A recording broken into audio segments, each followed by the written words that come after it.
امیر معاویہ رضی اللہ تعالی عنہ نے اپنے مرض الوفات میں یزید کو، اپنے بیٹے یزید ابن معاویہ کو اپنی جانشینی کے لیے مقرر فرمایا۔ یہ وہ پہلا تقرر تھا جو اس اصول پر نہیں ہوا جو اصول خلافت کے لیے جناب نبی کریم صلی اللہ علیہ وسلم کے بعد تشکیل دیا گیا، اور اس اصول کی بنیاد ہم نے پچھلے جمعۃ المبارک میں عرض کی تھی، وہ ہے خوف خدا۔ جو سب سے زیادہ متقی، سب سے زیادہ پرہیزگار، سب سے زیادہ اللہ سے ڈرنے والا ہے، وہ اس قابل ہے کہ مسلمانوں کا حکمران بنے۔ یزید ابن معاویہ کو جب مقرر کیا جا رہا ہے اور امیر معاویہ رضی اللہ تعالی عنہ ان کی جانشینی کا اعلان کرتے ہیں تو پہلی دفعہ یہ اصول توڑا جا رہا ہے۔ یہی وجہ ہے کہ بہت سے صحابہ نے اسے نہیں مانا۔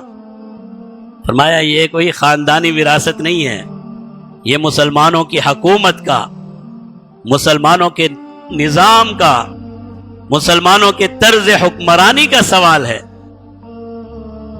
امیر معاویہ رضی اللہ تعالی عنہ صحابی ہیں، کاتب وحی ہیں، پیارے محبوب صلی اللہ علیہ وسلم کے صحابی ہیں، اور وہ زمانہ پیارے محبوب کی بالکل قرب کا زمانہ ہے، تو ہم یہ کہہ سکتے ہیں کہ یزید ابن معاویہ میں جو برائیاں تھیں اس وقت اتنا شرم اور لحاظ تو تھا کہ والدین کے سامنے وہ برائیاں ظاہر نہیں کی جاتی۔ باپ کے سامنے بیٹا شراب تو نہیں پی سکتا، باپ کے سامنے بیٹا زنا تو نہیں کر سکتا، باپ کے سامنے کوئی گناہ تو نہیں کر سکتا۔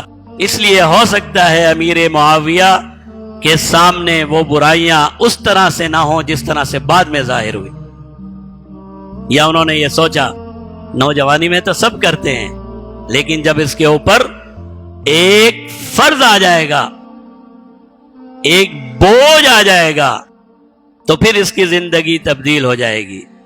لیکن افسوس ایسا نہیں ہوا۔